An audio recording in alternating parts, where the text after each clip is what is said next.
Hello, everybody. Welcome to this edition of Meet the Counselor. I don't know if we've named that before or not, but this is an opportunity for Grace Christian Counseling Center counselors to be introduced. And with us today is Andrew Breland. And welcome, Andrew. Glad to see you here. Well, glad to be here. The purpose of these videos, of course, is to give our viewers an opportunity to meet you or see you. So let's just start with, if you'll tell a little bit about yourself, particularly where did you grow up? Well, I actually grew up in Gulfport, Mississippi, and then I went to school for my undergraduate degree in theater and music in Hattiesburg, and I lived there for a little bit. And then I started graduate school also at William Carey and kind of transitioned to Louisiana and then to Texas. And now I'm back in Mississippi. So. Okay. All right. So you jumped to my next question, which was, where did you get your master's degree and your bachelor's degree? Both of those were at William Carey? That's right. At William Carey. All right. And so since you graduated with your master's degree and got your license and all that, you've developed some specialty areas or particular focus areas where you have advanced skill. Tell us a little bit about your specialty areas. Well, I guess I would say that the populations I really have become known for working with and that I just attract as a therapist are adolescents and also the LGBTQ community, in particular individuals who identify as trans and those that are non-binary as well, and particularly people that are struggling also with sexual addiction. Okay. And borderline. Okay. But that's not it for you. You are in school to study more and broaden your professional horizons. Tell us a little bit about that and what your hopes are in that pursuit. Well, if I had started my journey to become a physician assistant a little bit sooner, I wouldn't have to be taking all of these prerequisites again. I would probably be able to start physician assistant school a little bit sooner. Yet because I waited so long, I'm having to take prerequisites with people that are just out of high school. So I'm the old person in the college courses. So that's a very interesting dynamic, and I am enjoying it quite a bit. It can be difficult sometimes being a therapist and then also being in those courses and managing that and a family, because I have a husband and a child that we've recently adopted. He's our son, and then a foster child that we also have who's a baby. And so it's a lot. And so I've noticed that a lot of my clients also tend to have things that they're just like, nobody understands how crazy life can get. And I'm like, well, let me tell you. Yeah. So you're walking the walk, so to speak. So as a physician's assistant in the future. Physician assistant. Physician assistant, excuse me, not quite right. I got you. As a physician assistant and as a counselor, how do you see that working together? So I'll be able to prescribe psychotropic medication. Okay. I'll also be able to help those who are transitioning. I'll be able to perform surgeries or help the physician with the surgeries. I'll also be able to assist on surgeries for just a plethora of different types.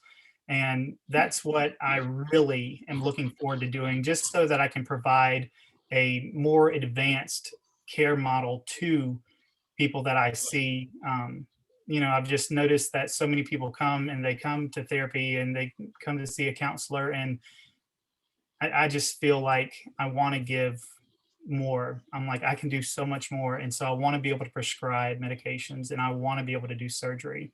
And that's why I'm transitioning from a therapist to physician assistant. That's if I get into the school. So I got you. So it's a long journey, but it still speaks to where your focus and energy is, even as a counselor right now, and what your what your hopes are for. But let's change gears just a little bit, because another area of your specialty is telehealth. Telemental health is what we call it. This very format that we're on right now. And in fact, just kudos to Andrew for all of you. He has spearheaded the growth of Grace Christian Counseling Center's move into serving telemental health. As a matter of fact, we had already set a goal that Grace Christian Counseling Center would be able to deliver telemental health on a regular basis before we even knew that COVID existed. And so when COVID hit, literally in one day, we flipped a switch and we went from mostly in-person counseling services to 100% telemental health services. And it was due to the preparation that we were already doing with support of Andrew's work. And even now, we are still a majority telemental health in terms of the delivery of our services. So thank you for that. But I want you to speak a little bit, if you would. What is the future of telemental health and telemental health at Grace, you think? I think one, that telemental health has, it had a stigma before the pandemic hit. And I was one of those people that I noticed that we as Grace serve a population that doesn't always have access to care. And it's very difficult with the populations that we tend to serve sometimes to just come into our offices. And so, that was one of the main reasons I thought ahead of time, before I was even with Grace, I was like, I want to be prepared to serve all populations. And so that was one of the main reasons that I got the board certified telemental health provider certification. And whenever the pandemic hit and I was working there with Grace, I think there were several people I was already seeing through telemental health, and insurance started noticing that we needed to see people through telemental health. And so whenever other providers saw that, it could be extremely effective.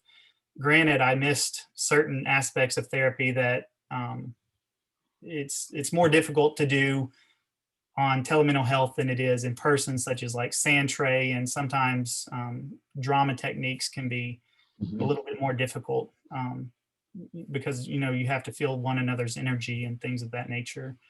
Yet I've found it to be very effective and very cathartic for clients, and I can still maintain a very therapeutic realm, I feel, for that client and help them with whatever problem that they're going through. And I think that we've noticed because of the pandemic that it's going to continue even as people continue going to the offices and go back to their everyday lifestyle of, hey, we go see a counselor in office. It's going to be an option, and it's going to be something I feel that is not, winced at. So right.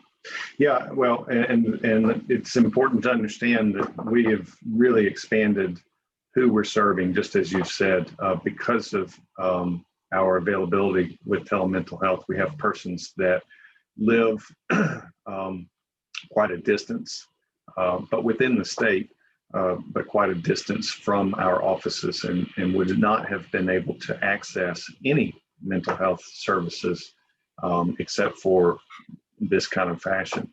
But then there are also persons that their circumstances are better served by having the confidentiality and the privacy of being able to seek services from in their own house.